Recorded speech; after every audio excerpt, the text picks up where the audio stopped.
Hello everybody, welcome to another live vidIQ training session. My name is Liron. I like to come on a couple of minutes before we get going officially just to say hello to some people. I saw Super User Tech Mod is in the house already. You guys have been chatting up a storm, which is really awesome. So for those who are new here, well, this is going to be interesting. This is not your usual live stream where we do your channel audits. This isn't it. So unfortunately, if you're waiting for that, that is on a Tuesday. Wow, really got my days mixed up. Okay, that was on a Tuesday. So Tuesday is where the team does the channel audits. Today is completely different. If you guys are in this chat, I'm assuming you want two things. You want more views and you want more subs. If you are, that's what you want, if that's what you want, more views and more subs, the correct way. In other words, not sub for sub or buying views or bots or any of that other nonsense which destroys your channel. If that is why you're here, thumbs up in that chat and then you'll see how this stream is going to work. All right, and whilst I'm adjusting the mic, obviously. All right, everybody wants more views. I see Sunnet Games, 1,001,001%. I think that's what it was.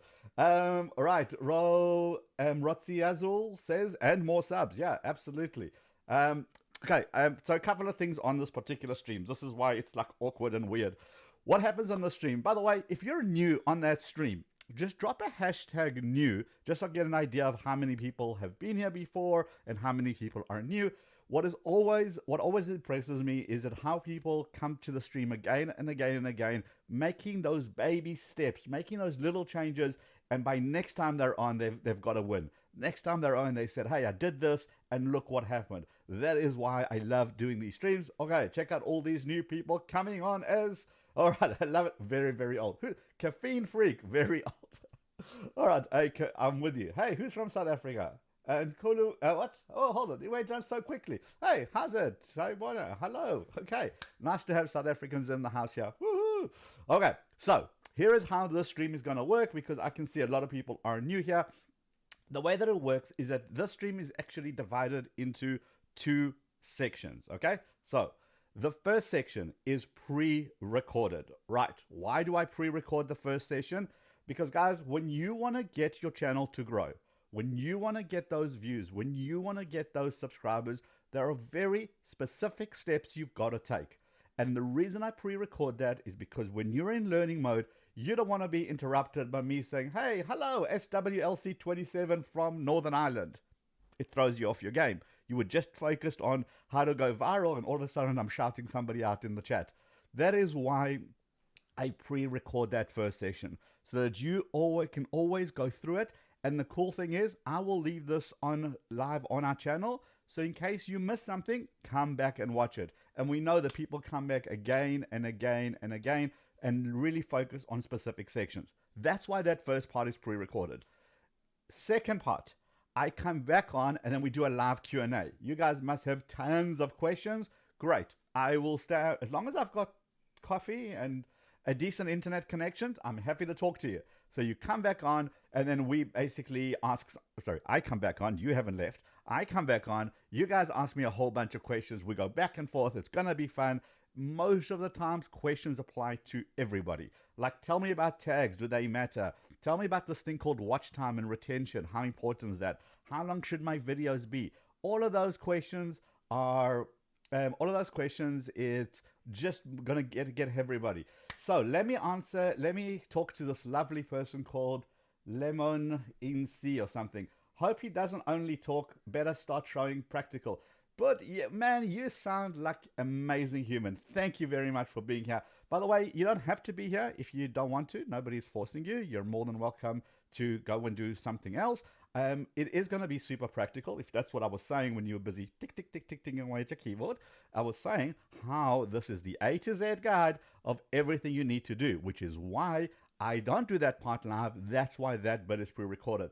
Can't wait to get all these lovely messages during the pre-recorded sections when people say, nothing's pre-recorded. We get them every week. It lasts every single week. Oh well, it is what it is. So for those who you are just joining, what I'm talking about is that this training is divided into the two sections. The first part is pre-recorded and the second part is the Q&A. Now, you don't need to have vidIQ in order to hang out here. No problem. There's still tons for you to learn. If you want to get vidIQ, first of all, we have a free version of vidIQ, so there's really no excuse not to get it. But because you guys are here, look in the pinned comment and look in the description. You can get 30 days of vidIQ for absolute free, where it would unlock absolutely all that big data on your channel, and you could change an entire channel in 30 days. So this is why, because you're here, you get access to that. So before we pull that down, go and grab yourself that copy. It is also in the link in the description. And by the way, we also do this on Discord. We also have a Facebook group if you're not a Discord person. Again, links to those is in the description.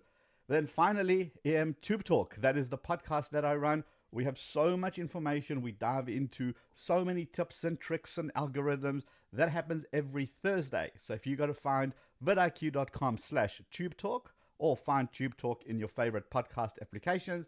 Last week we spoke about shorts. Absolutely everything you need to know about shorts. Tomorrow's episode is 5 quick wins that any channel can do right now. So again, lots of those. We talk about how to work with brands, how to understand the algorithm, how to help you. vidIQ is all about that. We want you guys to succeed, which is why we do these streams specifically for you, which is why I don't really like spam and all those negativity in the comments, because we're just here for you. We just want real YouTubers to do the real work. Okay, we got a couple of more minutes left. Farmstead Smith says, I'm loving shorts. Yeah, we've seen so many great examples of people loving shorts, and they are really, really doing well. And shorts is like super weird at the moment. There are certain things that are working, certain things not working. But again, entire episode on that. Go find Tube Talk. Yeah, it was last week's episode. We really dived into shorts for a good like 35, 40 minutes. And we tell you what we've experienced, what works, what doesn't. Big conversations. Where should you upload shorts? On your main channel, second, all of that. We discussed that in depth. Definitely need to try some shorts. Okay, so Flaming Shane says, please explain the impressions and click-through rates in details. Yeah, absolutely. Let's do the training first, and then I'm going to come back in the Q&A, and if it's still not clear, then we can do that. But very quickly, a CTR or click-through rates basically is the percentage of people that actually clicked on your thumbnail. Impressions, nice and simple, impressions are the number of times that your thumbnail was basically seen by anyone, anywhere in the world. So that's just the bottom line. 1,000 people saw your impressions on their screen. Not all 1,000 are going to click on it. If one person clicks on it, well, that's your CTR percentage. One out of 1,000. Okay, so nice and simple. Okay, we're ready to roll. I think we've got a couple of more minutes left. So for those who are just joining, again, remember, grab yourself that vidIQ before we nuke that. It is available 30 days. Oh, by the way, a little hint here. If you grab vidIQ, you also get access to our entire academy. So if you're into training, man, we have got so much stuff in that academy. You get access to that because you're a Boost customer, essentially. Even for the next 30 days, just consume all that information. We're totally cool with that. We want you to have access to that. And then finally, if you are having trouble with things like thumbnails, because, man, not everybody loves thumbnails, or you're having trouble with editing because people just want to be creative, they don't want to edit, or you're looking for free music and all of that, okay, here's a secret. Again, in the description, vidiq.com/rewards. Go and check that out. We've got a whole bunch of stuff for you in there. Okay, I think we've promoted pretty much everything we needed to. The most important thing out of the stream is that if I can help one person do one thing right, then I'm delighted to do this. This is why I do this every single week. I know how the impact that it has. People are replying back all the time. Hey, I did this and it worked. Hey, I did this and it changed my channel. So if you're here for how to get more subs, how to get more views, you're in the right place. If you're here for spam, being mean in the comments, if you're here for sub, friend for friend, submarine for submarine, check out my channel, I'll check out yours. Any of that nonsense, our mods are basically going to get rid of you, and you're not going to get any value anyway. We don't need that in our lives. Okay, I think we're good. All right, there we go. 12 o'clock on the nose. We're ready to rock and roll. So if you guys are ready, that's what's important. Pen and paper, it's going to come at you fast and furious, but that's why it's pre-recorded. It's the A to Z or A to Z, whichever country you're from, the A to Z guide of how to do everything practically right in order to get more views, get more subscribers, and I'm going to give it to you. The same strategy I work with people with millions of subscribers, and the same strategy works for people with 3 subscribers. Exactly the same thing. Let me show you what you need to know. First part is pre-recorded, then we jump back on for the Q&A. So let's get this party started. So I don't know why I do this. Every week I do this countdown. So pointless, but I do it anyway. Hey Daniel, how you doing? Let's do this in submarine for submarine. Yeah, exactly, babe traveling. That's what they do all the time. All right, let's do this in 5, 4, never mind. Let's just do vidIQ. vidIQ. vidIQ.com. Hello everybody, welcome and thank you for joining us for another vidIQ training session. My name is Liron. I am the Director of Customer Success here at vidIQ, which means that every day I work with creators big and small, helping them level up their channels, get more subscribers, more views in less time, and that's exactly what I'm going to do with you today. Now today is not about theory. It's not about making good thumbnails, because we know all of that, and if you missed out on any of that information on the vidIQ channel, which you've just subscribed to if you haven't already, we have so much value, so many videos about those particular topics. You can go and consume them at your own time. But today it's not about that.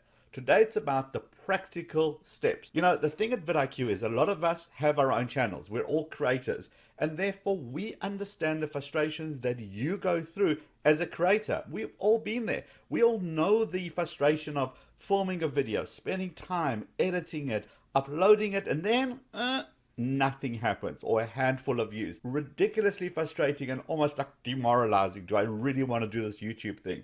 So that is what today's training is all about, the practical steps. Now, if you don't have vidIQ, that's perfectly fine. You can still hang out with us, no problem. If you are here as a way of saying thank you, in the description below, there's a link to the vidIQ tools. Go and download them, and then for the next 30 days, it will just unlock all the beautiful goodness that's in your channel. And believe it or not, there is goodness, and I'm going to show you how to tap into that. And that's what these tools are about. They're about unlocking that frustration, unlocking the goodness that you have, unlocking the way forward. How do you build your channel? How do you grow? How do you get your audience?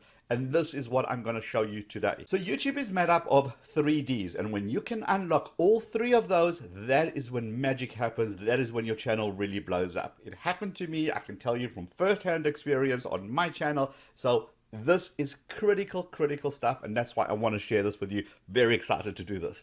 So the first D is all about discovery.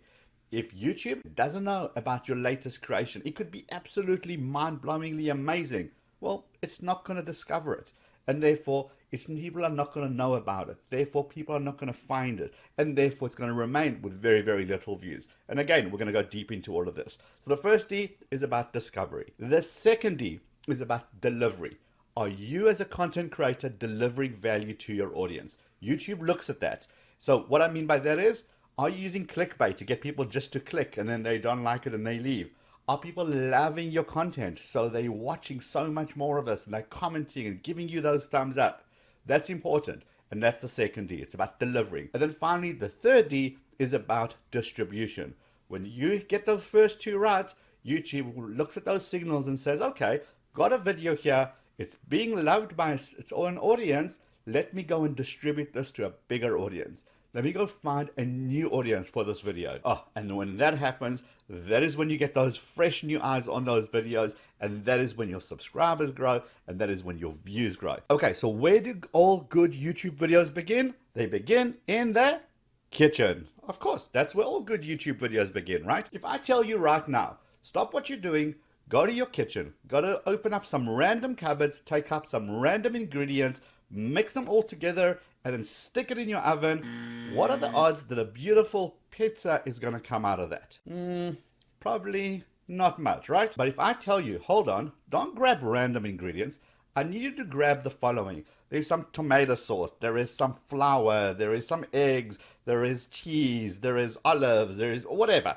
And I give you the steps, and I tell you these are the steps to get the dough going, and then you get the sauce, and then you get the cheese on top, and then stick it in the oven for this temperature, for this long. Then what are the odds of a beautiful pizza coming out?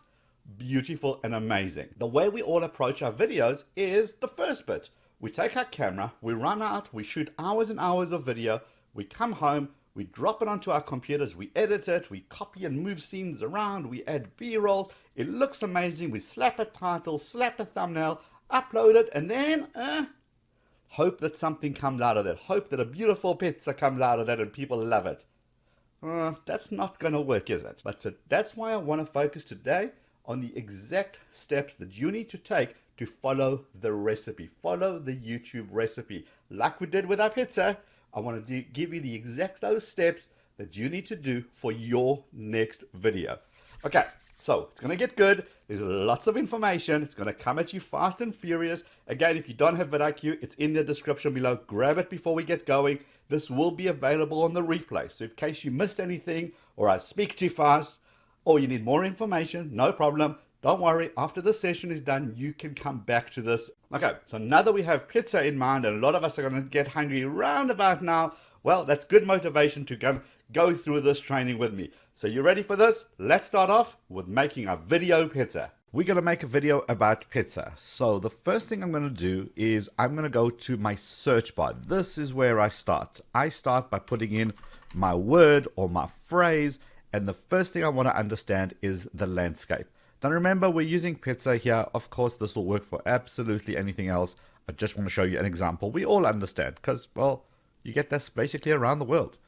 So let's have a look at this. So pizza is my key phrase. I'm going to make a video about pizza. I'm not really sure what yet, but I know that that's what I want to focus on. So vidIQ reveals a whole bunch of information.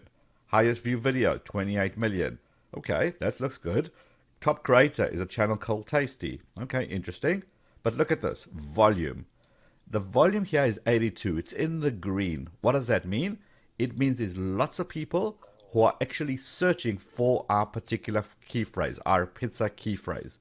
Do you go out and make a video immediately? No, because you got to look at competition. And you can see the competition is very high. What does that mean?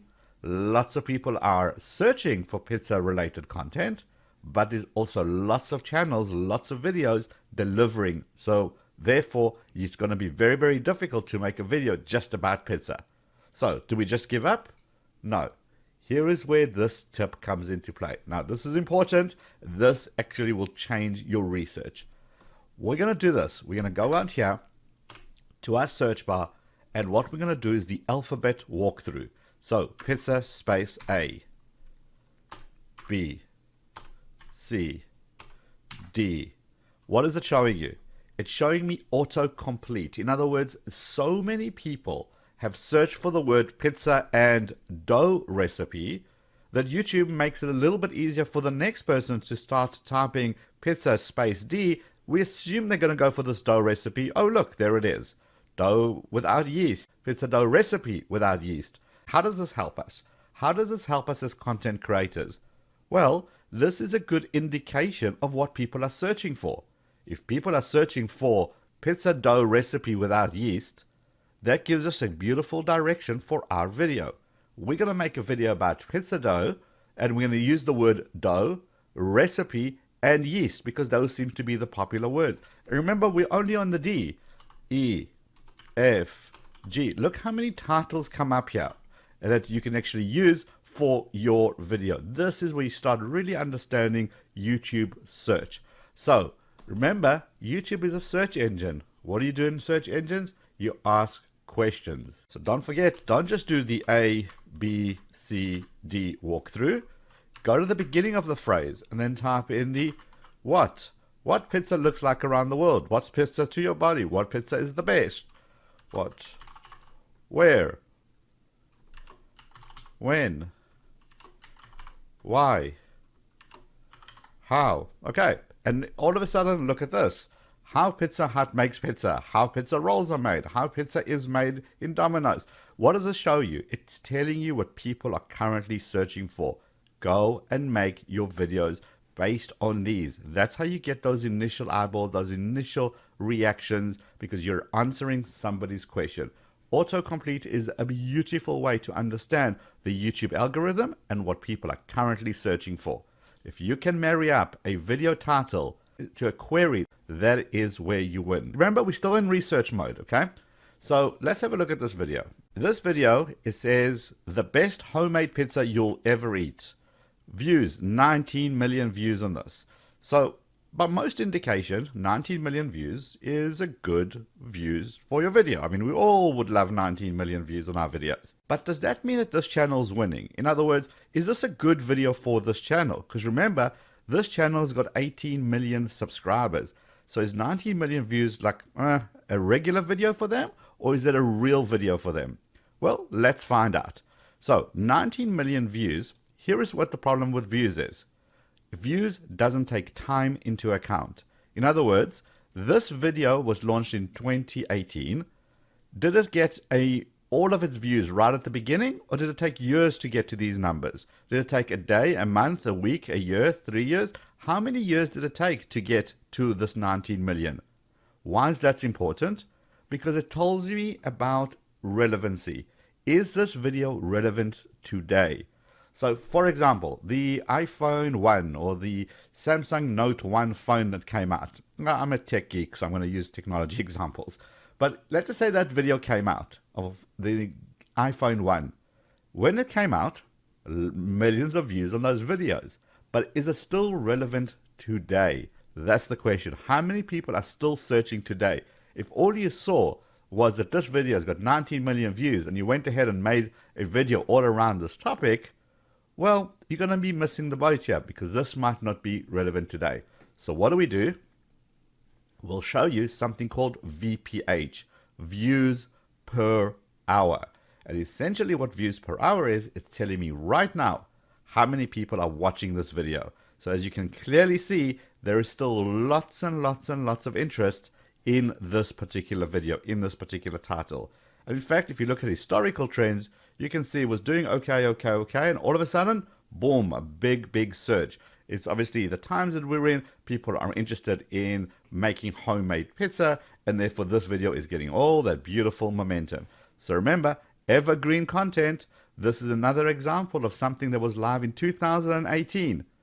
And look, it just was okay, and now just picked up traction. So very important to remember the evergreen content. So when you launch a video, don't panic straight away if it doesn't get those beautiful views. You just never know when your time will come. This is 2 years later, and look at those numbers. Beautiful, just popping. So again, a total number of views doesn't indicate if it's a good video today. So we show you views per hour. Very, very important. The next thing we look at is, did they use any Reddit? So there's a couple of Reddit instructions, a little bit of Facebook going on here. But look at this. This is beautiful.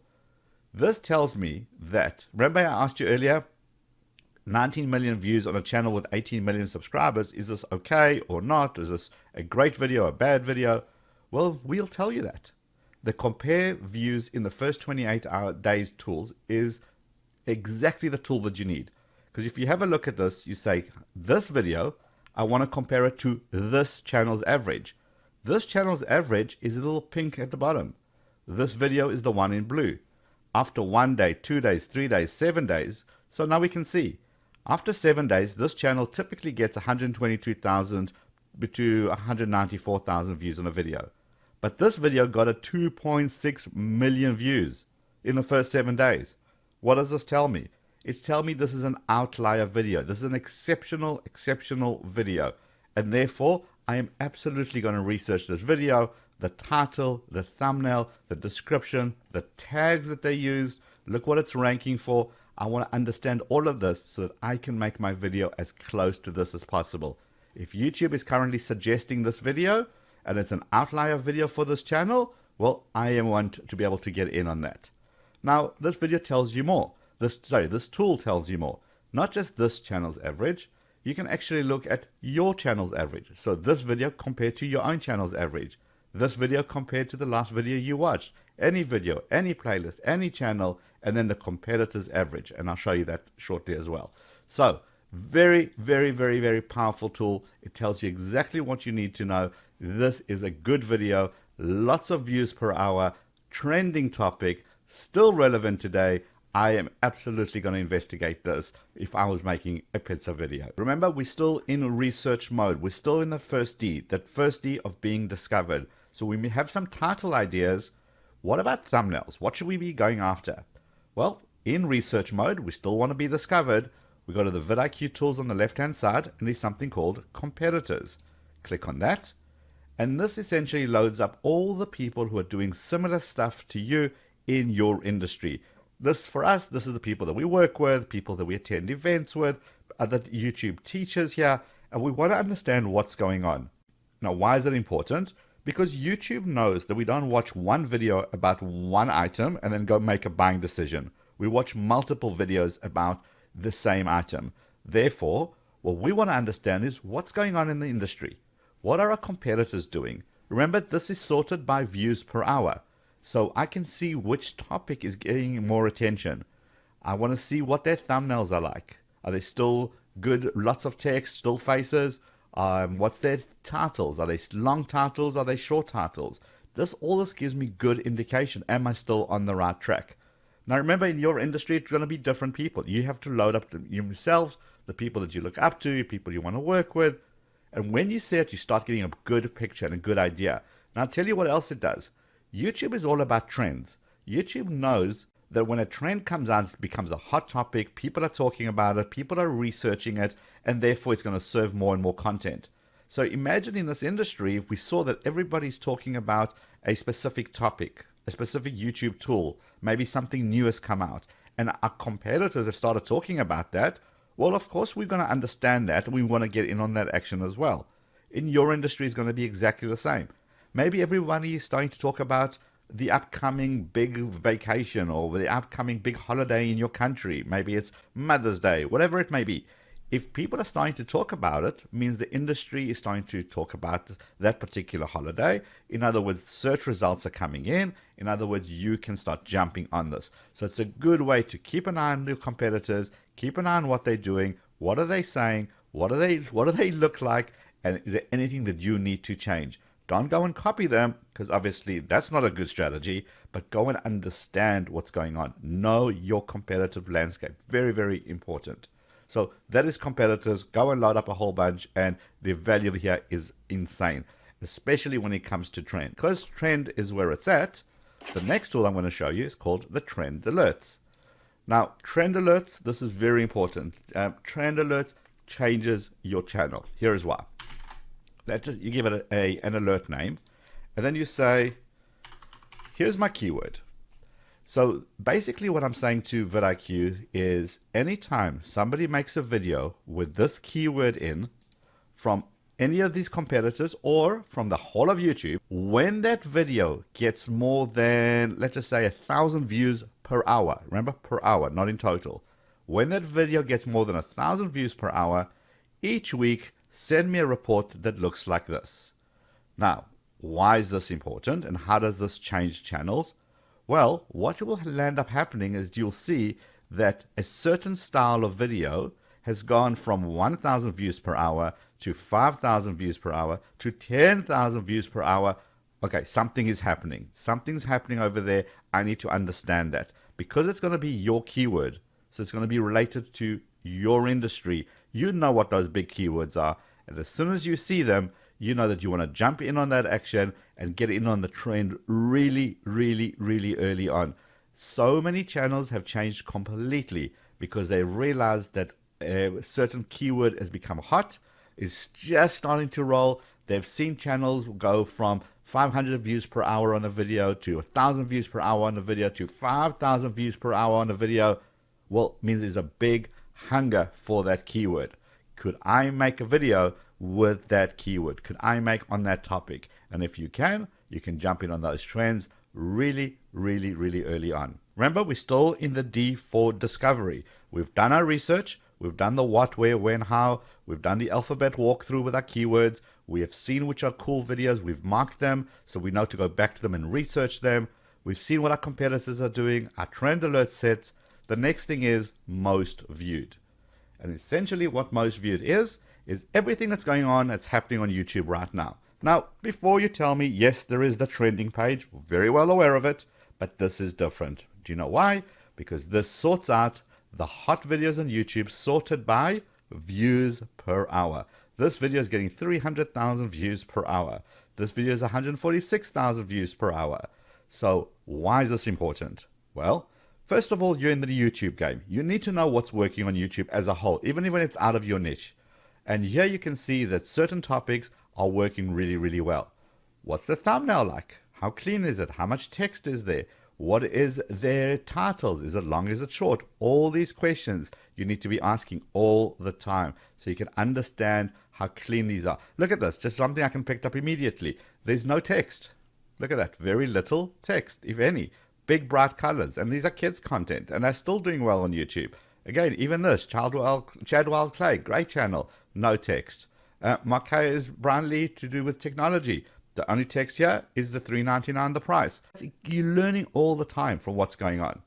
Now you can take it a step further. What you can say is, look, love this guy, but he's got a channel with millions and millions of subscribers. It's nowhere near where I am. No problem.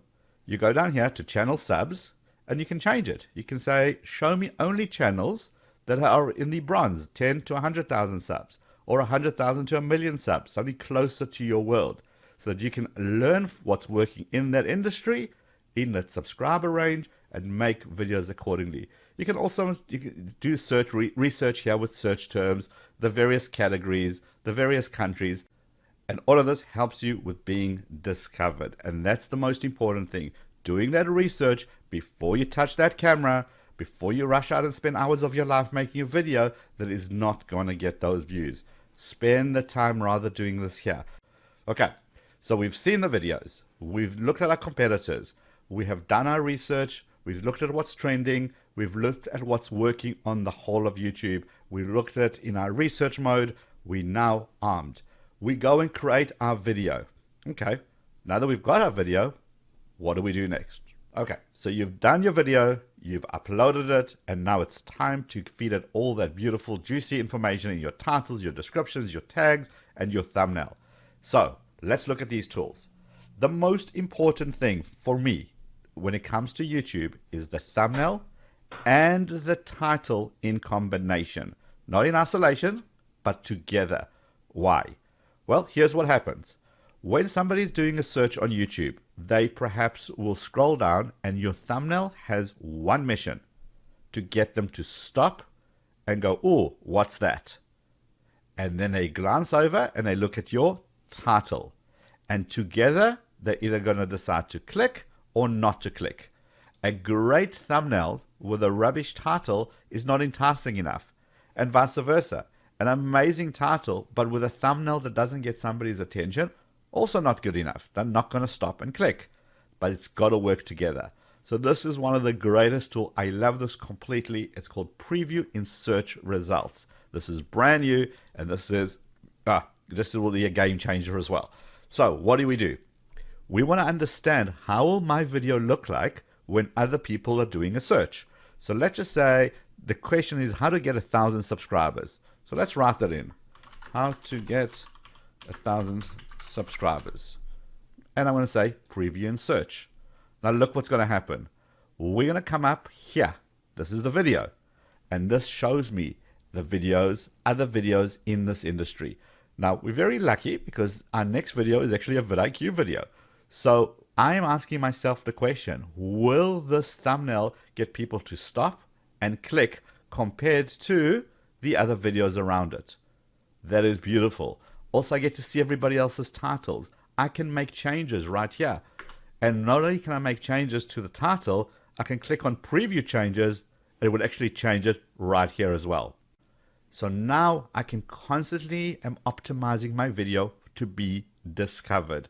So remember I said it's your thumbnail and your title in combination, because that's going to get someone to stop what they're doing like this and go, oh, what's this? That is colorful. That's got text, got information. I want to click on that.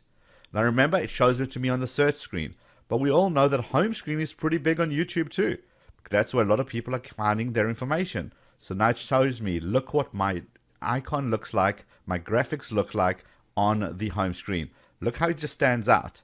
All the colors. And that's why people click on this video. And again, I can see this on desktop, I can see this in tablet mode, and I can see it on mobile as well. I want to make sure I'm continuously optimizing my search results, because this is where you win. It's about understanding what your thumbnail and your title look like together compared to the people above you and the people below you. Because as soon as you can get someone's attention with an amazing thumbnail and a great title, this is where you win the click. I love this preview results. Go ahead and use them continuously. You can search for any phrases. We can optimize it here. How to get 100 subs. Let's just say that's get the results there. Okay, now you can see we're very similar to this. So if I was going after the first 100 subs, I will perhaps not use the same thumbnail because it's too similar to this. I would use, another vidIQ one. See how different that is? And that's what you want. How to stop somebody's attention to be able to go, wow, what is this? Click. Now, remember that YouTube knows what your video is about. It's got enough AI systems to understand the content. It's automatically captioning your videos. So it's got all this data. So title and descriptions and your tags simply augment what YouTube already knows. It makes sure that it allocated it correctly. So we always want to write for humans. Don't try keyword stuff this with lots of keywords just to try and get YouTube algorithm to jump around. That used to work back in the day. It does not work anymore because YouTube's smarter than that. So write for people. Write in a way that somebody will want to click. Your description. Put some effort into your description. So give a great opening line because that's the preview line that people will see. And then now timestamps. Make sure you spend time putting in timestamps. YouTube is experimenting with new features. There's things like chapters. We're going to see more and more of this come into play, especially as we go towards voice. So make sure that you put in timestamps into your videos, helping YouTube help you. So when someone on Google does a quick search of how to double down on quality or quantity, well, maybe this is a good enough phrase that YouTube will recommend this video. So you need to spend time and effort in here. So which keywords do you use? Well, this is where tags come in. So whilst tags aren't as important as they used to be, you absolutely still need to be using tags. So you start typing here Mother's Day, and here you can already see a whole bunch of Mother's Day related tags that pop in here. So let's select this one, but watch this. Okay, click into here. Now we've got a whole wealth of information. Now what we can see here is Mother's Day gift ideas, but look at this. We also show you the related keywords. We show you the most used keywords, the search volume, the competition, the overall score, and all of these are basically searchable and indexable so that you can go through and say, well, which tags do I want to use? Mother's Day gift looks like a good one. And simply click on the plus button and it will add that tag. All of this information simply helps your video to get better classification. And even though tags by themselves don't matter, when you feed the beast, it helps you with your video. So many people are just ignoring tags altogether, and that is a big, big mistake. It's all about building those relationships between your videos and other videos, other search results, and tags help you do that. Okay, so use your tags. Now, the big thing here is, when do you make your video public? When do you launch your video? So YouTube looks at various factors. And when it knows about your video, it knows the content, it knows what your title is, it knows what your thumbnail's like. What it doesn't know, if it's a good or a bad video, it has no idea.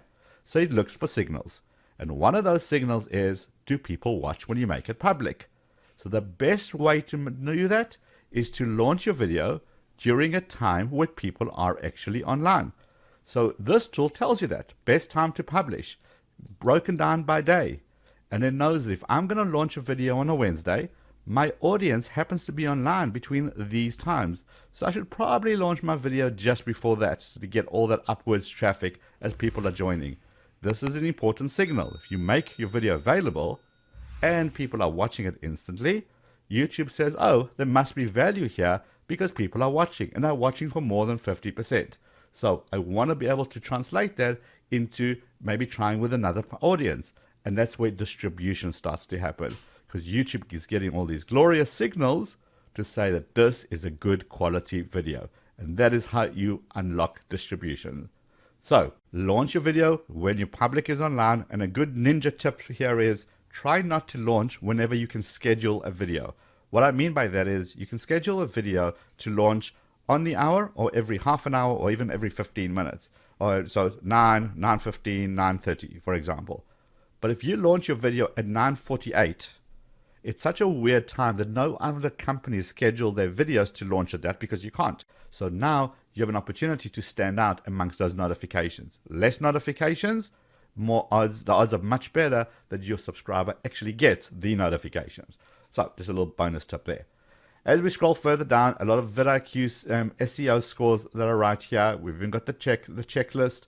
Let me make sure that I've done everything. Have I got a card? Have I got an end screen? We don't enable monetization, so I'm obviously going to see the X. Have I shared it on Twitter, made it public, etc.? So we're just keeping you on track, a nice little running track to make sure that you're ticking all the right boxes and ticking all the right marks here. Okay, so we've done our research. We're going to get discovered. We've done the first D. The second D is that we have now launched our video. We've launched it at the right time. And now we hope it's up to YouTube to distribute that video as much as possible. We're obviously going to help it along with social media and our own efforts to get the video seen, but we're hoping the YouTube algorithm kicks in. Well, YouTube rewards people that deliver. So it's quality over quantity. How do we know if you're delivering? Well, this is where this tool comes in. It's called the Channel Audit tool. Now, this is the tool I was missing when I was building up my YouTube channel because I needed something that I can push a button that will tell me what's working and what isn't working. I don't know about you, but I don't want to spend 10 hours of my day trying to decipher little numbers and exporting reports from YouTube Analytics to try to work out what's working and what isn't. I want to push a button, and this is what this does. The channel audit does exactly that. It says, okay, over the last 30 days, is my channel growing or shrinking? So I can see views, subscribers, watch time. If it's going up, great. If it's going down, why? Did maybe I have a viral video last month and don't have one this month? Okay, so I understand. So it gives me that information. The next thing I want to look at is content to double down on. And essentially what that means, this is content that you need to make more of. People love this content. It's broken down into views per hour. Which videos are giving me views per hour? How many views per hour does each one of these videos give me? What's the engagement rate? What's the views? Subscribers gained. How many subscribers per 1,000 views? So it gives me an idea of what's bringing in my subscribers to my channel. And now I know that if people are loving this content, make more of this content. Simple as that. And down here, total watch time, average watch time, top retention. These are the stuff that YouTube loves. And YouTube rewards you for it. So if you can mix these together, find the trend on your channel and see what works and make more of that. You'll very quickly discover these certain elements that your channel, that people love, and these certain channel stuff that they don't love. So for example, in how to make the best pizza recipes, maybe you're going to make 5 different pizza recipes, and every time you use the word pepperoni, it doesn't rank up here. Because you know what? People didn't love that. Where do you see it? In the content that could use work. This is the stuff that didn't really work too well. Well, why not? Lowest average watch time, lowest retention, lowest like ratio, lowest views, videos losing subs. What does that mean? Well, people didn't really engage with our content. Why not? Do we just not make it?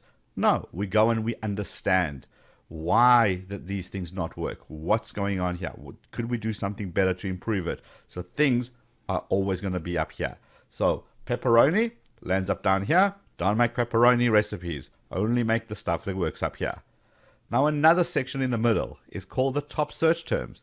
What are people searching to get your channel, to get the information? What are the click rates for your end screen? The card click rates. What does all this tells you? Well, these are the search terms. So if I make more videos with these search terms, guess what? More views, more subscribers. End screens. You can see how when I'm referring to certain elements in my end screens, they're working better than other end screens. The call to subscribe on our end screen isn't really working. We're not getting much out of this. But best for viewer seems to be doing a lot better. Channel seems to be doing a lot better. On your cards, polls, look at this. 71% of people are engaging in polls. We're going to make more polls. Playlist, It's doing okay, not so bad, but not as good as polls. So we're going to use more polls in our videos. So you see how all this information really helps you understand the second D. Are you delivering? Because when you deliver, that is when distribution happens. And remember, this is for 30 days. We can even drop it down to 60 and 90 days. I always look at this on my personal channel between 30 days, and then I look at it at 90 days. I want to smooth out any highs, smooth out any lows, and just get an idea of what's actually working. So I look at my content to double down on, look for those trends, what are the search terms, and what didn't work so well. Down here, well, I see a little bit of information. I'm using a lot of characters, but look down here, items to improve upon. Here it says to me, okay, there's videos without cards. 12 videos don't have an end screen, and 6 videos are not added to a playlist. I can go into each one of these and instantly fix it straight from here. So it always keeps a good housekeeping in check. Channel audit tool is it's almost your savior. It's the best thing that you need for your channel because it's the unemotional version that tells you what's working and what isn't working.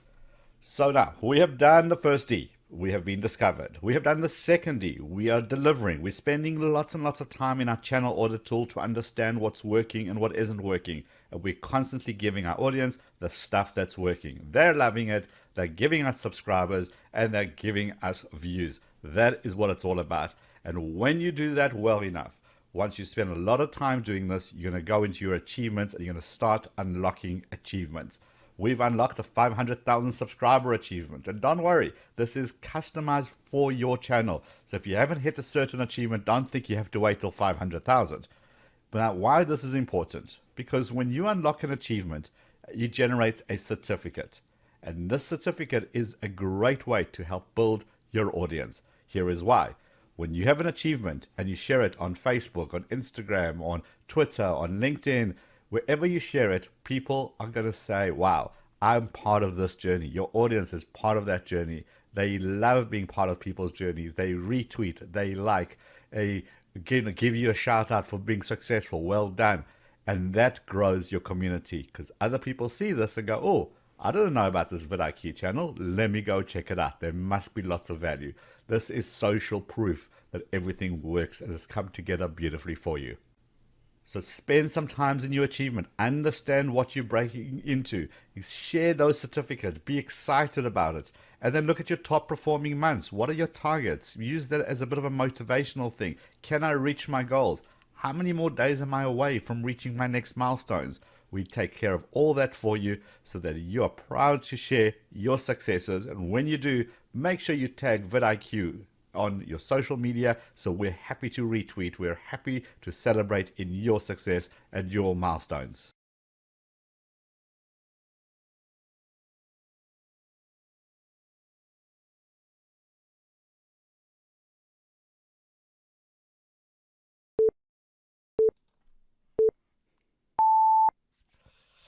Okay, so I did tell you that there was a lot. It was going to come at you fast and furious. And yes, you got to admit, those that have been hanging out here for a while, that's a lot, right? So that is why I pre-record that section. That is why that section is going to be available on the replay. So when you go back into it, you're able to go back to specific areas that maybe you wanted more information. Tell me about trends. Tell me more about how to go viral. Tell me about how to do better research. How do I get a regular channel audit by pushing a button? All of that is available in everything we've just done. So take your time, go back when the stream is done and just watch those individual sections.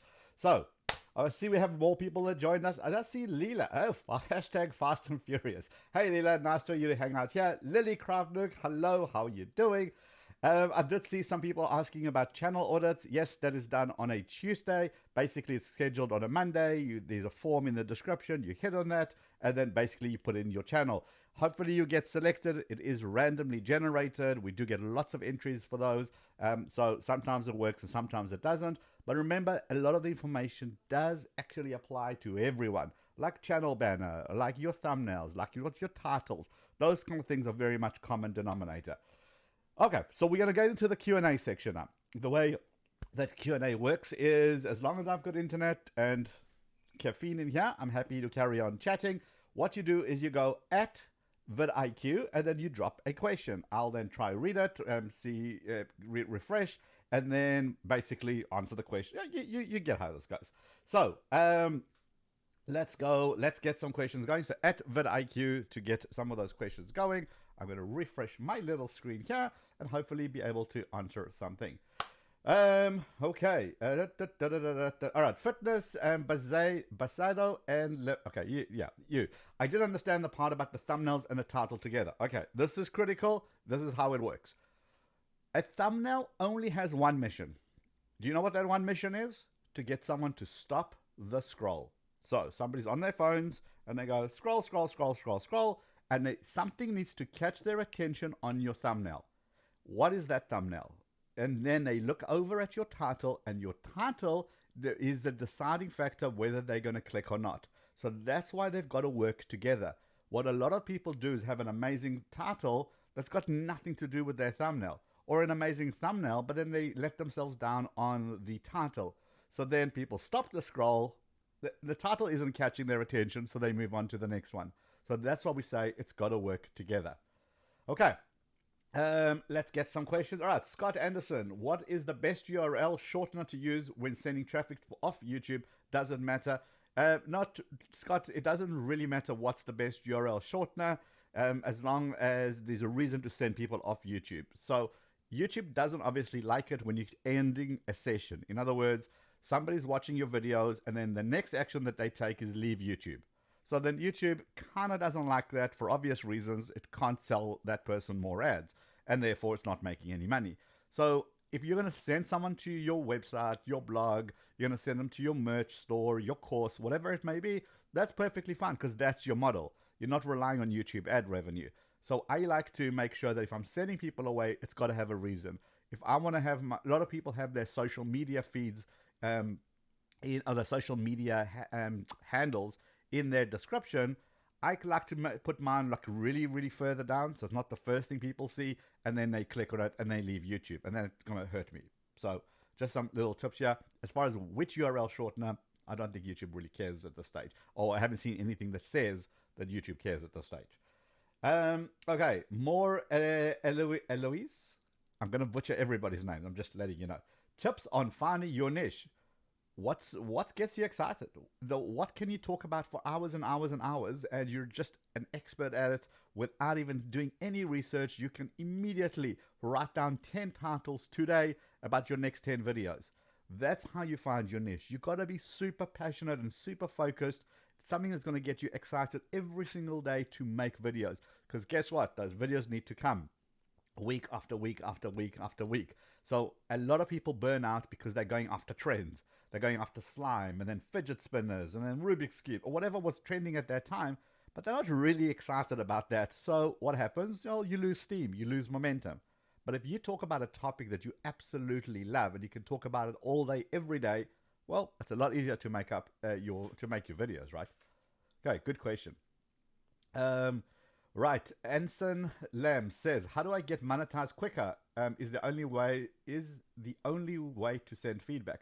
The only way to get monetized quicker is to make more videos and get more watch time and more subscribers. YouTube's pretty strict about this.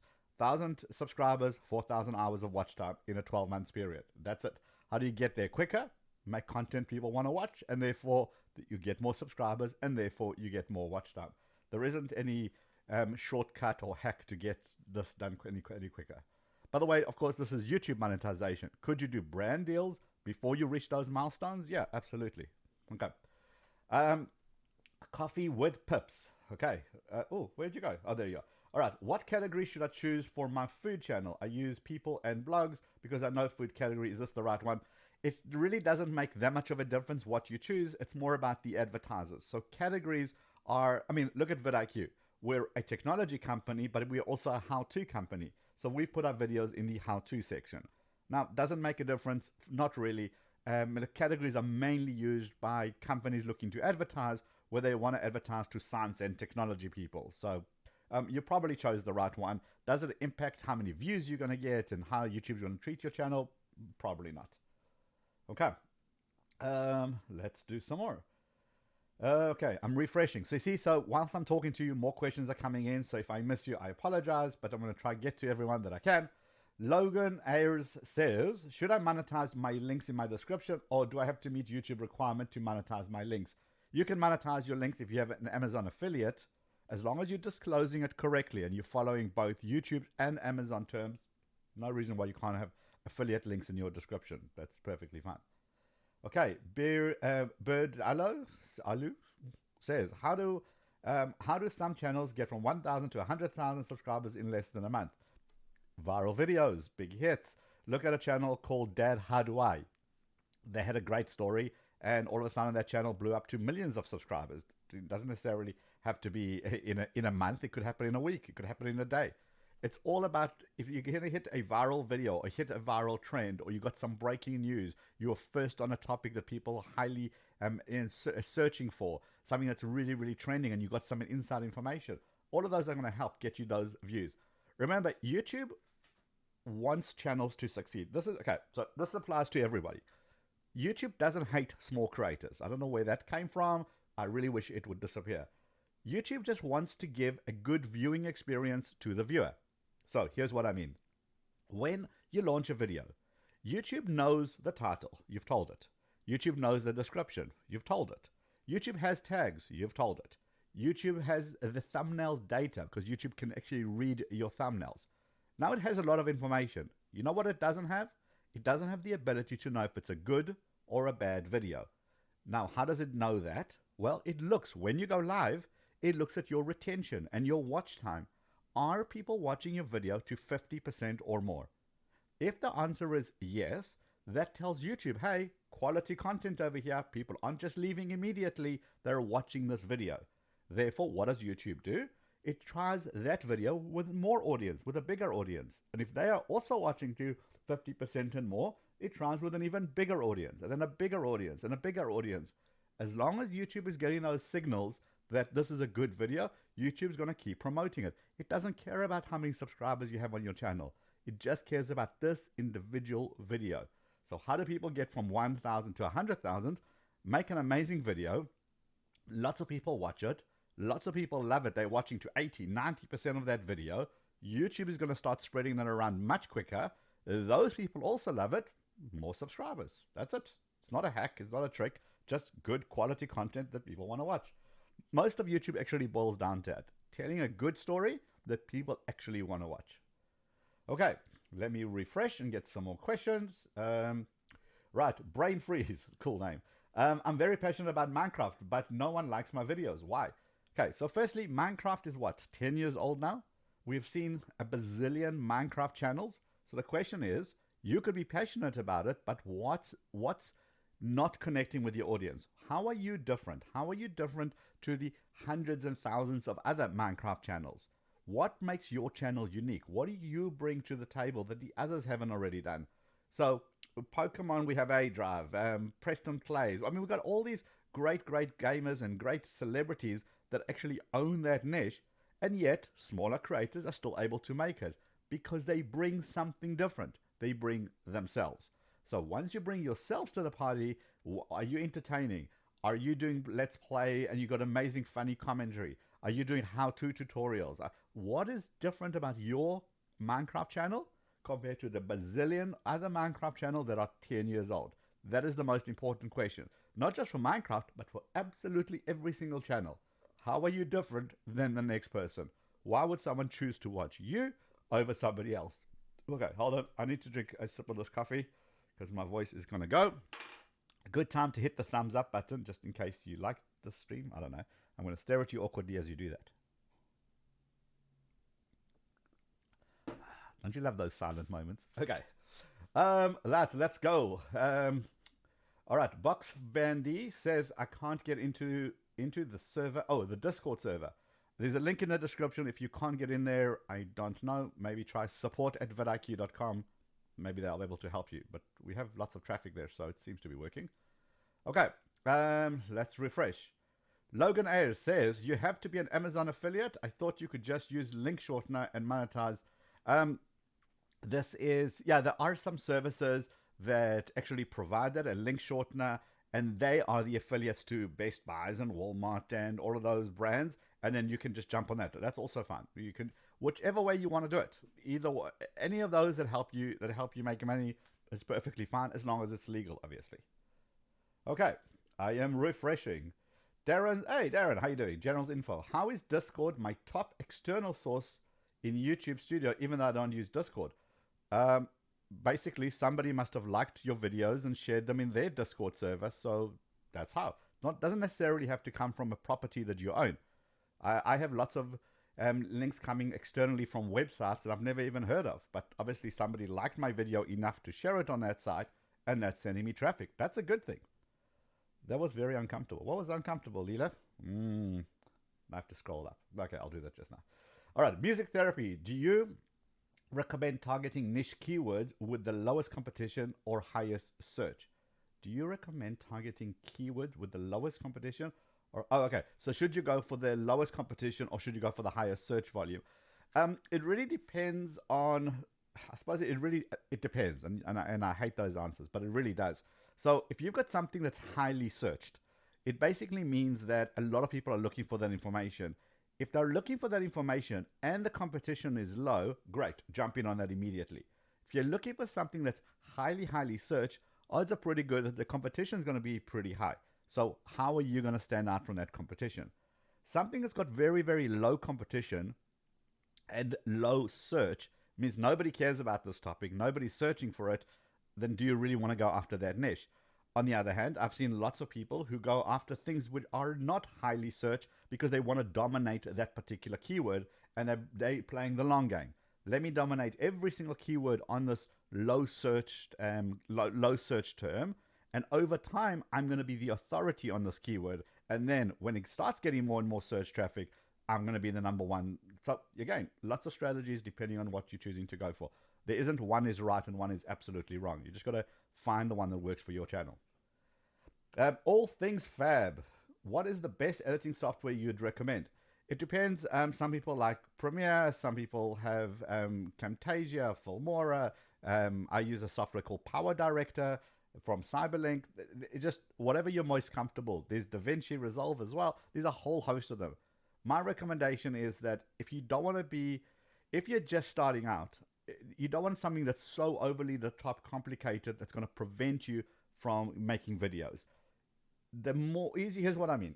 The easier your process is, the easier you make it for yourself to get content out, the better.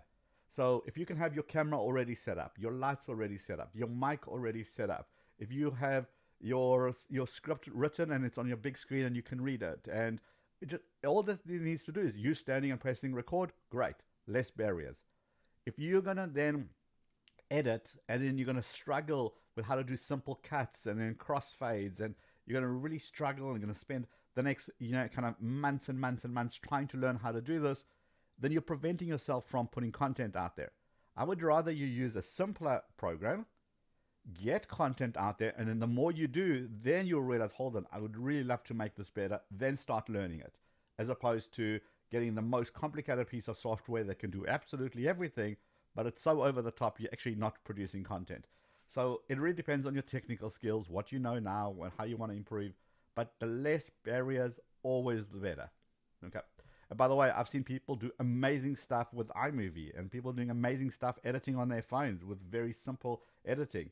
So it's about the storytelling, less about the editing. But knowing how to cut it together, obviously, it's a skill. The more you do, the better you get.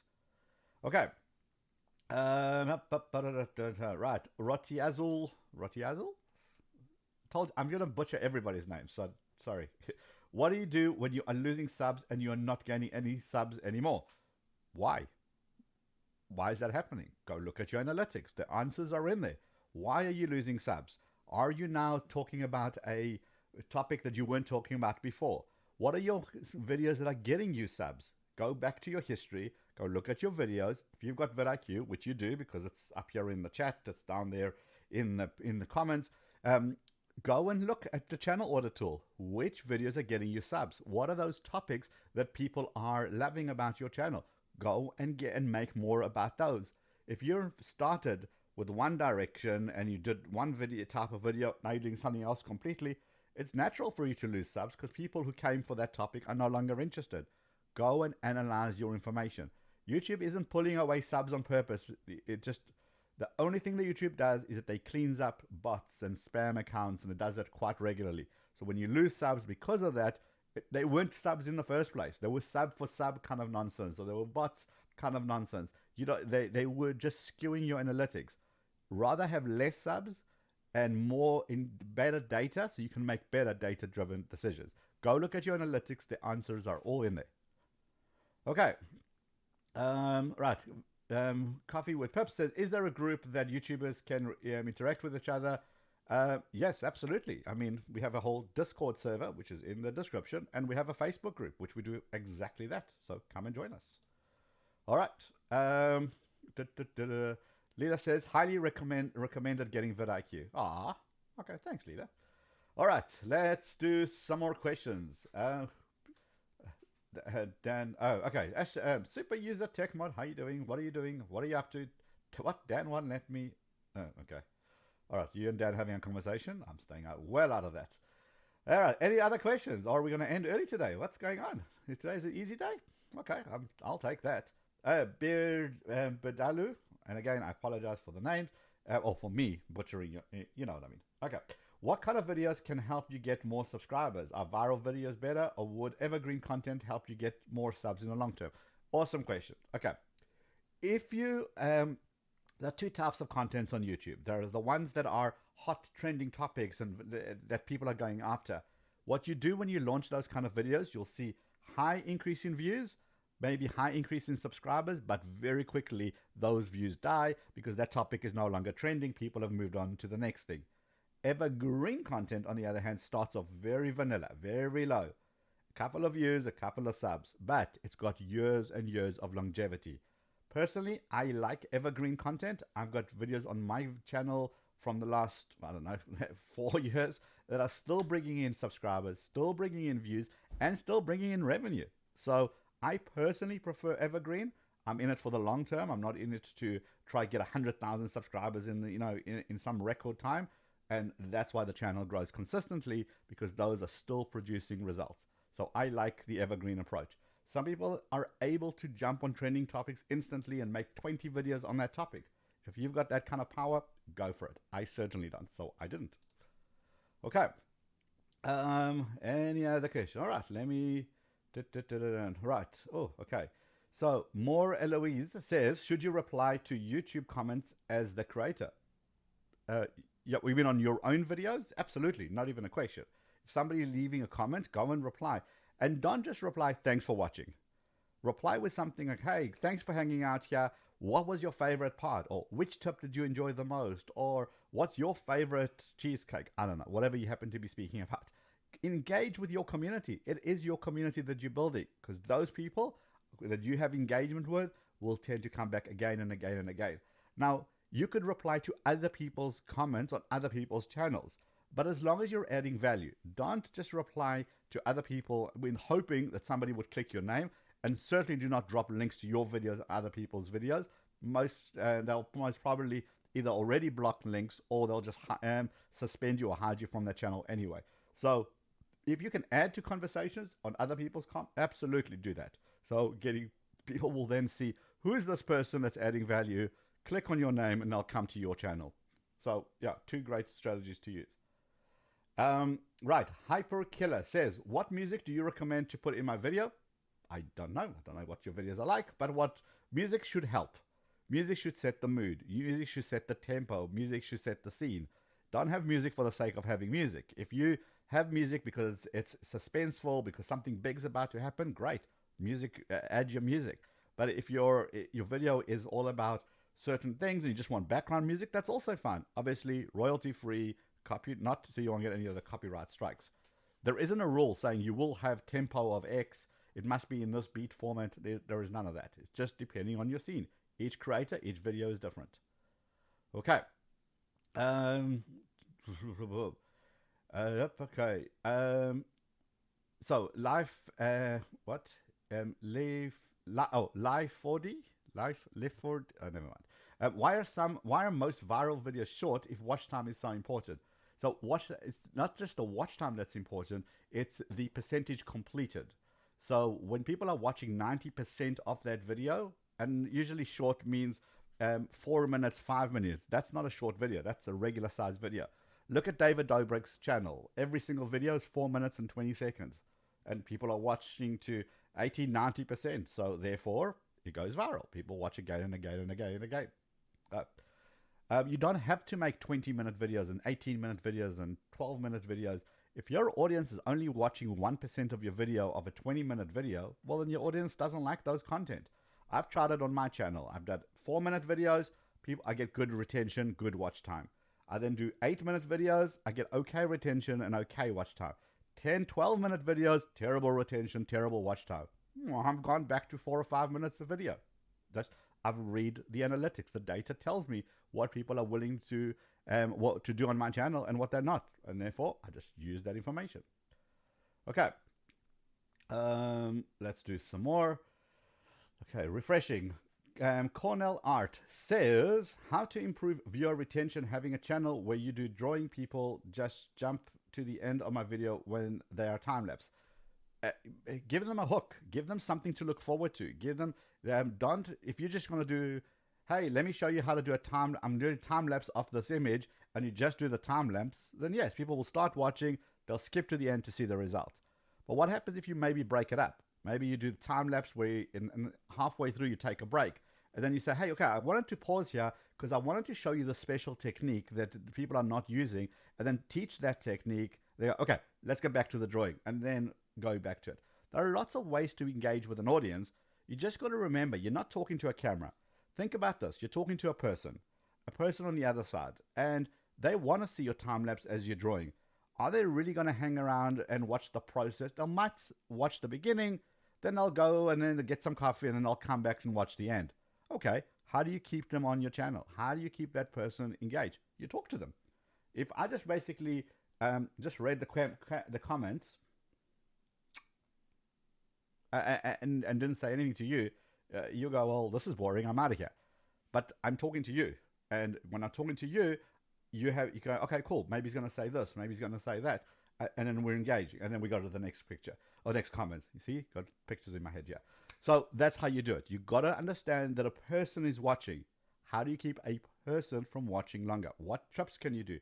Maybe you say to them, hey, halfway through this, I'm going to take a break and I'm going to teach you a technique. So stick around for that right at the beginning. And then they know that they need to stick around because they don't know when it's going to be.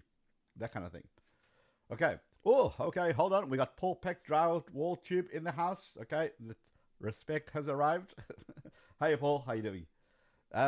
Lila says, you don't make videos longer than they need to be. Absolutely. It's one of the most common questions.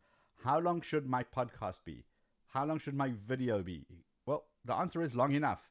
If you can teach someone how to tie their shoelaces in 3 minutes, don't drag it out to 23 minutes. People hate that. You hate that. If you hate that, why wouldn't your viewers hate that? Okay. All right, let's do some more. All right, Andy's here. Hello, Andy. How you doing? Okay. All right, Skill. S-K-E-I-L. Scale. I once made a video gaming with 30% click rate.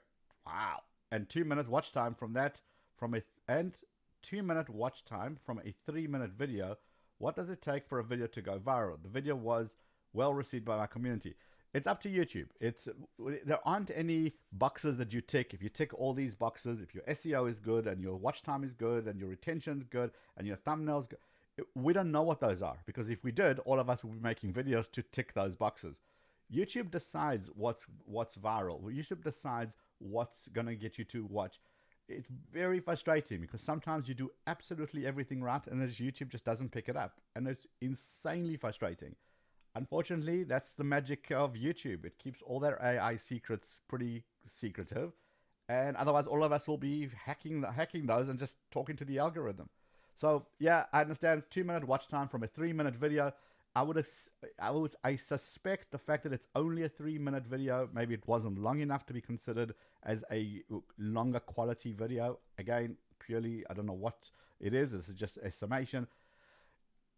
yeah, it's frustrating. I hear you, and there's literally nothing we can do except for learn from it, maybe make 4 5-minute videos and try again. But I mean, 30% click-through rates, that's amazing. That's incredible. I know it's not a good answer, but it's an answer. And I face this all the time. One of my videos recently has 60% retention, and it's a 5-minute video, and it still didn't get picked up as much as I wanted it to be. Yeah. I feel the frustration. All right. Right. Do you know how the 2020 YouTube algorithm works? No, nobody does. But the bottom line is YouTube is making so many changes. In fact, today, just before we went live, there was a change made on the live stream section. YouTube is constantly making changes, but there's something that has never changed since day one of YouTube is that good videos that people want to watch always do well.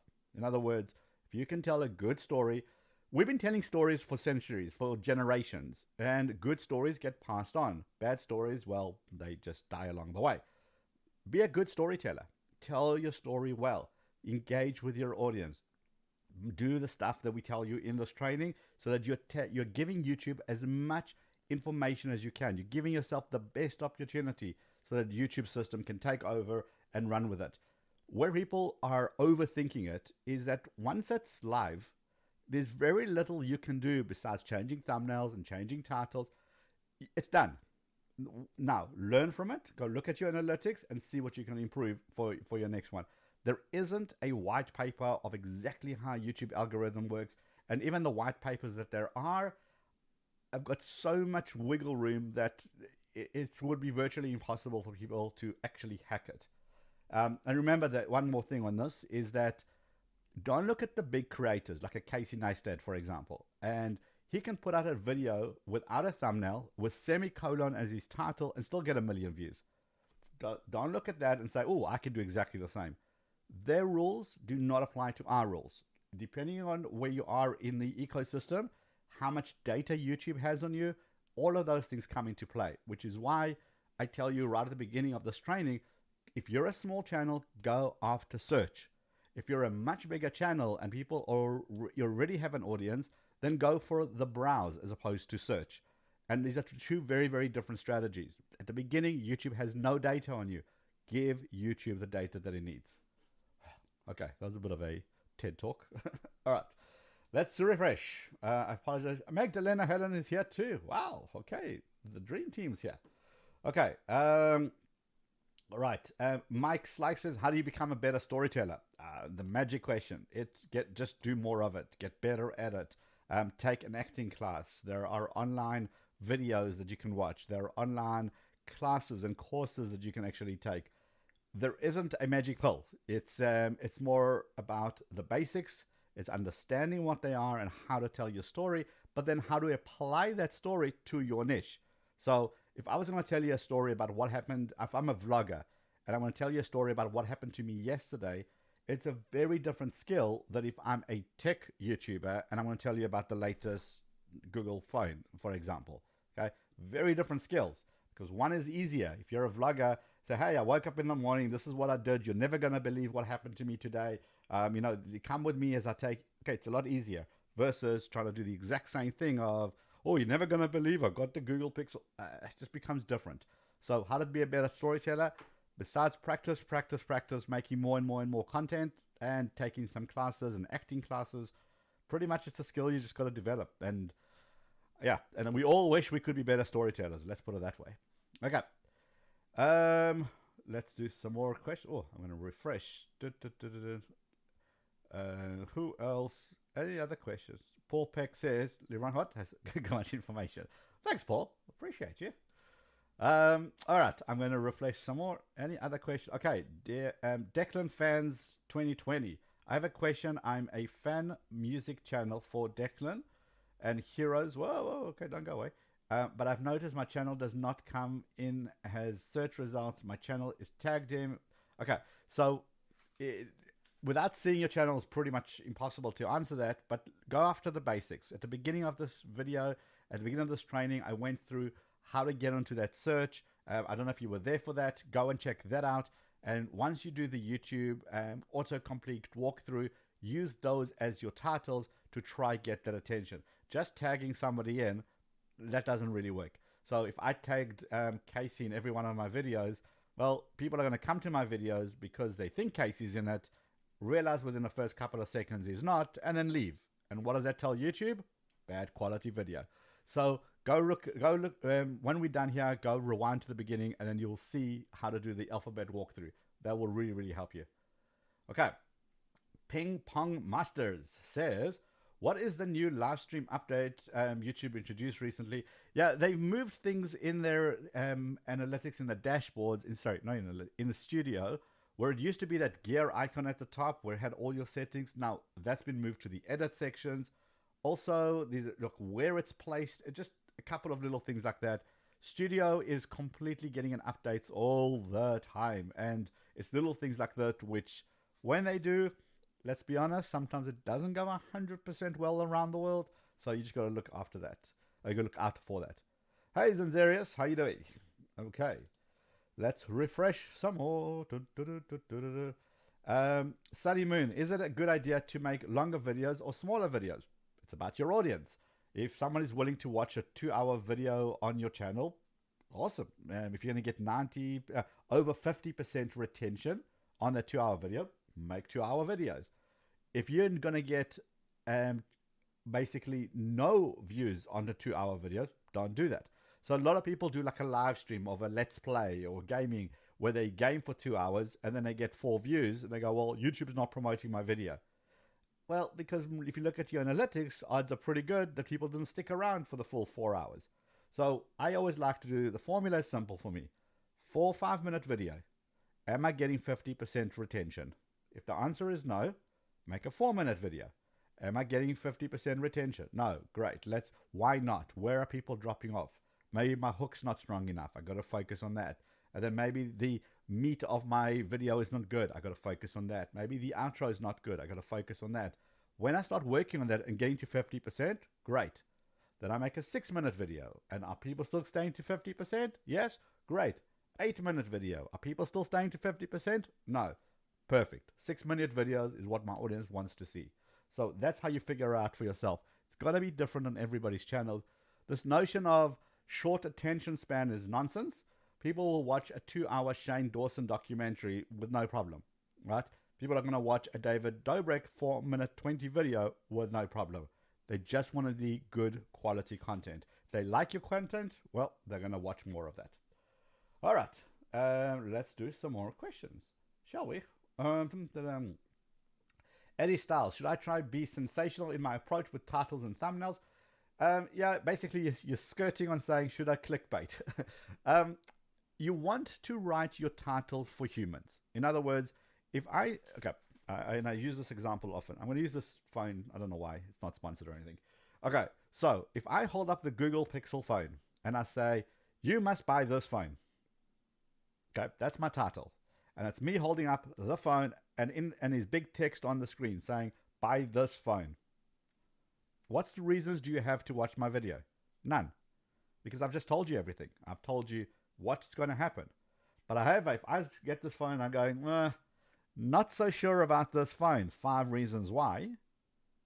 Okay, well, if you were thinking of getting the phone, now you might be interested to work out why is he not so sure about this phone. Okay, and that's how you get into it. So don't give away the plot in your thumbnails. Don't give away the plot in your title, but make it clickable enough so people will want to click on it. Do not be sensationalist, like in terms of 10 tips of why this phone is awesome. Number 7 will shock you. Okay, those are done. I mean, we've seen those BuzzFeed kind of types articles a long time ago. Talk to your people. Talk to a human. And what's going to get somebody to click? Oh, my autofocus is having a field day with my camera. All right, let's move on. Okay. I'm refreshing, but nothing's coming up. It's okay. It's live stream. It just takes a little bit of time. Okay. All things fab. I've thought about doing a live stream. Is live streaming possible on a food channel? Absolutely. Go look at some of the top food channels. They do live streams all the time. They'll do like a cook with me. Could be an idea that you could do. So in the US, we got Halloween coming up. So maybe you say to your audience, Friday, 5 o'clock, get these ingredients. I'm going to teach you how to make a scary pumpkin cake. I don't know. That could be an idea, and you can try it. You're not going to know until you try. And that's the thing with YouTube. It's just people are looking for yes, no answers. Do this, this will happen. Do that, that will happen. Every channel's different. You can't be afraid to experiment. And if you don't experiment, you're never going to know what's going to work and what isn't. Maybe your live streams are going to be insanely funny and amazing, and people are going to love it, and they're going to want you to do live streams 7 times a week, and that's going to blow up your channel. Maybe people are not going to dig it. Okay, but you're not going to know until you try. So try it, see what happens. Don't get discouraged. Fix whatever was broken, whatever you didn't connect with.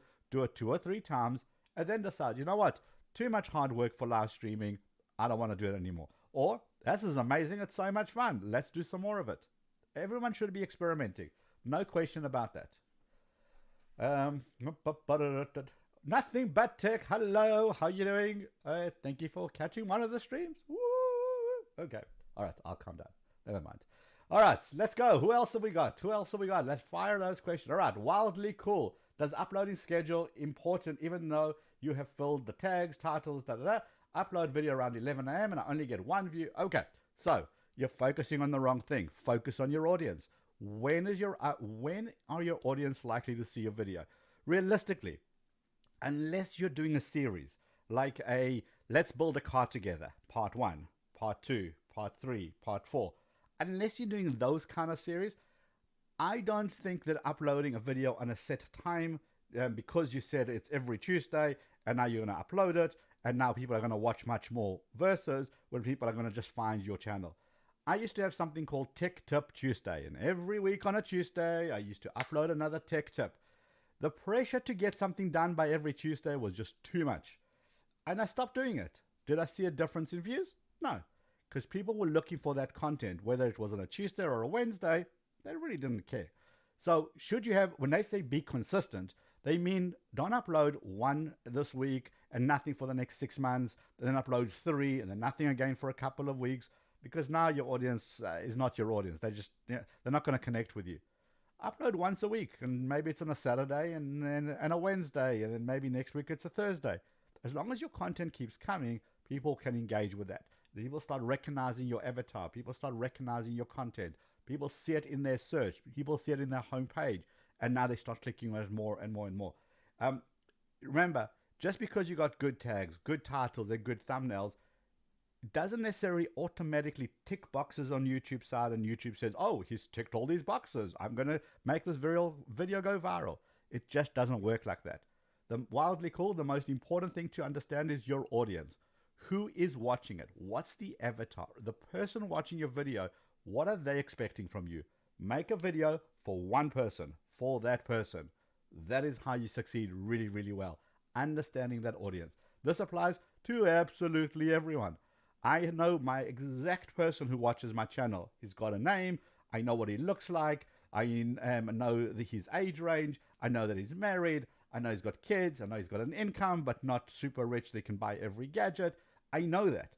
So when I make a video, my only question is, will he watch? And if the answer is no, then I change it up. If the answer is yes, then I carry on. Okay. All right. Let's do some more. And let's refresh. By the way, don't forget, if you want vidIQ, grab it. It's yours, 30 days. You can rock your channel in 30 days like nobody's business. I have seen channels change completely in 30 days. So grab it. It's in the pinned comment. I think I've got to point that way. I never remember which way to put that. That way. Anyway, it's in the pinned comments and it's in the description. You'll find it. Grab it. Okay. Right. Collins says, and again, I apologize for butchering everybody's names because that's what I do. Can I use my favorite YouTuber's editing technique in my videos? Can they put a strike on my videos? You can't get a copyright strike for using an editing technique. A lot of people do copy someone like Casey Neistat. They maybe copy his vlogging style and his drone shots. The question you got to ask yourself is why? Does it add to your story? Does it add to your video? Or do you want people to go, oh, that's a Casey type video? Because guess what? Then they go see Casey. So find your unique style. What makes you, you? What's going to talk to your audience? That is what people want to see. They want you to see, they want to see you on your channel. That's why they're there in the first place. In fact, Casey did a great video and he titled it something like How to Vlog Like Casey Neistat. And it was on Casey's channel. Go and watch that. This was really, really good. It will help you. Okay, I'm going to refresh. Magdalena Helen's answering lots of questions as always.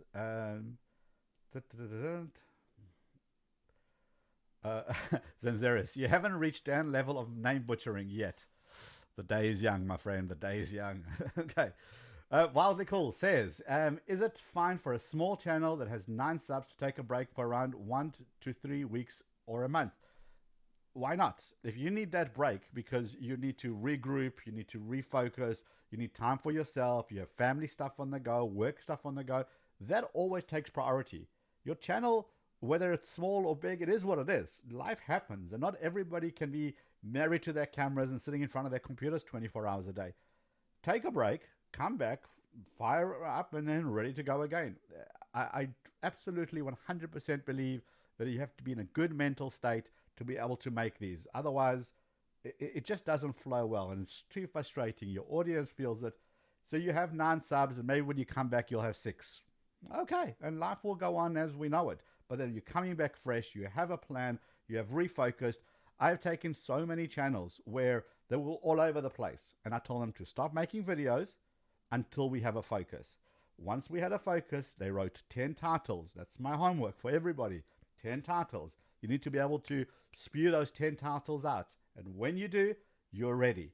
Then you start filming. And then when you're ready, you start uploading Monday, Wednesday, maybe once a week. Maybe it's every Wednesday. But then you start being consistent. And that's going to be the signal that YouTube sees, oh, hold on, new content here. Oh, this creator is serious. Okay, let's start pushing that kind of content.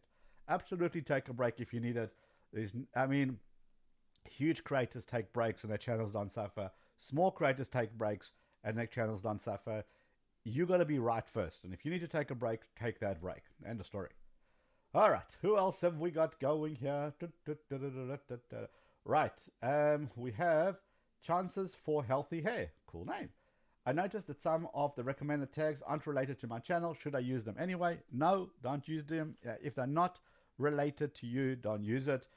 Whilst tags don't make as much of a difference as they used to, tags are going to be data about this video. If this video is got nothing to do with those tags, simply don't use them. Think of it like this way. The description is basically if you want to explain to someone, hey, what's in that video? Well, so someone says to you, hey, what's in that video? What would you say to them? You would say, hey, this video is about the new Pixel 5 and I'm going to show you 5 camera trips. Okay, great. That's what this video is about. In your tags, you put in camera, video, Google, how to, 5 camera tips. You put all those in. If you get another one that pops in and says something weird, Apple, you go, well, that is not Apple in this video. Don't use it. You don't want to confuse anybody, especially not YouTube. Okay. Let me refresh. Okay, some more.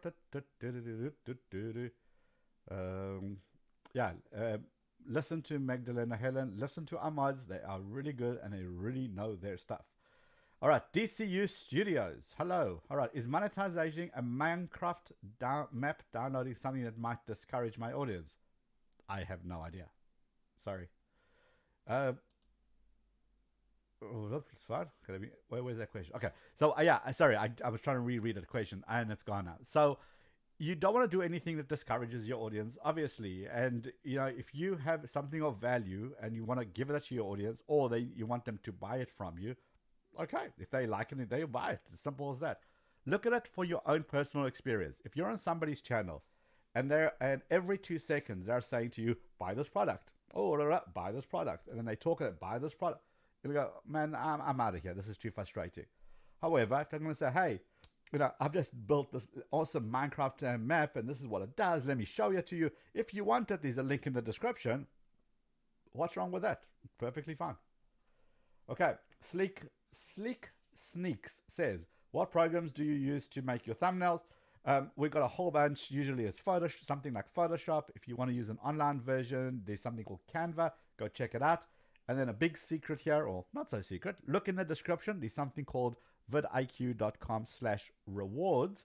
And we've got a whole bunch of stuff for you there, especially for people who want Yep, just go and check it out. Okay, that will help you. All right, let's go. Let's do some more. I'm refreshing. Sorry if sorry if I missed your questions, but as it reloads, I don't see the previous one. Veronica World says, "Is there a good way to pick titles and thumbnails?" Yeah, just you got to. That is the biggest skill. You spend more than 30 seconds on your title, on your thumbnail. Okay, my ratio. I spend 70% on my time, thumbnail and title. 20% of my time in description. 10% time on my time in titles. So your title and thumbnails are super, super critical. What people do is they go, oh, I've made this whole video. I don't have a title for it. All right, let me just come up with something. Oh, I don't have a thumbnail. Let me just do a screen grab quickly. Okay, but then you're forced to use with what you have. You have to have your title ready before you press record. You have to have an idea of what your thumbnail will look like so that you can purposefully shoot that thumbnail. Shoot 5 thumbnails every time you go out. One with you staring at the camera, one with you looking up, one with you looking confused, one that you're angry, one that you're happy. You don't know what you're going to use later, but you do know that you want options. So your titles, you want to have those ready before you go out. Once you know your title, and your title can change slightly, but you have an idea. And then you're going to put your right thumbnail together for it. Yeah, again, I spoke a lot about this at the beginning of this training, about the research portion. Critical. Don't pick up the camera before you have your titles. End of story. Okay. All right. Let's do some more before I... Okay, hold on. I need a coffee break. Quick sip of coffee. And you can smash that thumb up button if you like, or smash the thumb down button if you don't like. That's totally cool too. Oh, okay. Right, are we done? DC Studio says, I'll use a link shortener, but the link shortener always puts an ad and things that people might unable to navigate. Then, well, I guess you know your own answer. Don't use it. Simple as that. Okay, who's drinking tea? Oh, Zanzarius, I'm drinking tea. Yeah, not for me, thank you. All right, Ping Pong Masters. What percentage of your time would you say personally spend on your first 10 to 15 seconds of your video relative to the rest of your video? Okay, basically what you're asking is, how important is the hook? The hook is the most important part. You could have an amazing video, but if people are not sticking around to watch it because your hook was boring, then you've lost them. Go look at your analytics. You'll see in your retention is a graph. And I'm going to use those hands. I think that's, no, this hand. Okay, never mind. In your retention, it basically, if you see this, boom, right at the beginning, and then people are watching the rest of it, you know that your hook was terrible. People didn't stick around. Focus on your hook. If you see that your hook does kind of a little dip, go, okay, it's obvious I'm going to lose some people, but this seems to be pretty good. Focus on that first 10, 15 seconds, the most important thing. You've got to grab people's attention immediately. So don't put in your spinning logo and your animation and your 10-minute B-roll. Don't save that. Take it out altogether. Look at your analytics. Again, during the retention, if you see people are leaving the second you started with your animation and your video, or they're skipping ahead, then cut that stuff out. It looks cool to you. It's irritating everybody else. Focus on that hook. Hopefully that answers your question. All right. Couple of more because my voice is literally about to go. Right. Okay, Life in Glow Wellness. Why are analytics apps ask right to change and delete your videos? Okay, we have an entire blog post specifically answering that question. When we talk to YouTube directly, there are certain things that fit in buckets. So certain of the permissions are all together. We don't delete videos, but if you want us to if you want to use things like the templates and be able to use things like, okay, I'm doing an injustice to this. Go find, maybe one of the mods can find it. It's on the vidIQ website, but essentially it's why you need those permissions. It's perfectly safe. Obviously, we understand that a lot of people are apprehensive about that. YouTube is getting much better with the way they're dividing up those permissions. So go and read that up. That will put your mind at ease. It's really, yeah. Okay, just read that so that I don't do the wrong. I don't give you the wrong information. It's probably back. Alrighty.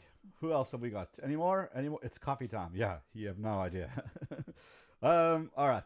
Any more? Are we done? Okay. I think we're done. Cool. So, guys, thank you again. We do this every week. So if I didn't answer your question this time, my voice is really about to crack. So you don't want to hear that. If I didn't answer your question, come back next week. We do this all over again. This is a weekly thing. You'll see things that you learned in the training earlier. Maybe they didn't click with you today. Maybe you weren't in the mood, but then you watch it again. You go, oh, okay, I get it. That's what he meant by that. And then, of course, we come and do these live Q&As for as long as I have internet and as long as my coffee isn't run too dry. So thank you for hanging out with us. Magdalena Helens and Zerius, super user tech mod. I appreciate you being here. Leela is here as well. Thank you. Hopefully I didn't miss anybody else. Oh, there we go. vidIQ has just posted. Ask for permission. Great. Please, everybody, read that article. It's there's nothing funny. There's no funny business going on. It's just the way that YouTube works, and we have to connect to that. Hyperkiller says, thank you. I appreciate you guys. Thank you very much. And I will see you guys next week where we do this all over again. Don't forget, in the meantime, grab vidIQ before we pull this coupon away. Get it for 30 days and see how you can change your channel. Things happen so quickly, just baby steps. And as soon as you do, those things start to roll. Don't forget to join us in the Discord. Don't forget to join us on Facebook. And listen out tomorrow for Tube Talk, when we talk about 5 quick wins any channel can do of any size to really make a difference. So I will see you guys next time. Paul Peck, Magdalena Helen, Zenzerius, Daniel, everybody else, Leela, any other mods? I hate leaving out mods. Okay. All right. Cool. I think we're done. So I guess that's us. I'll see you guys next week. And as Rob Wilson says, enjoy your video making day. Bye. Thanks, guys.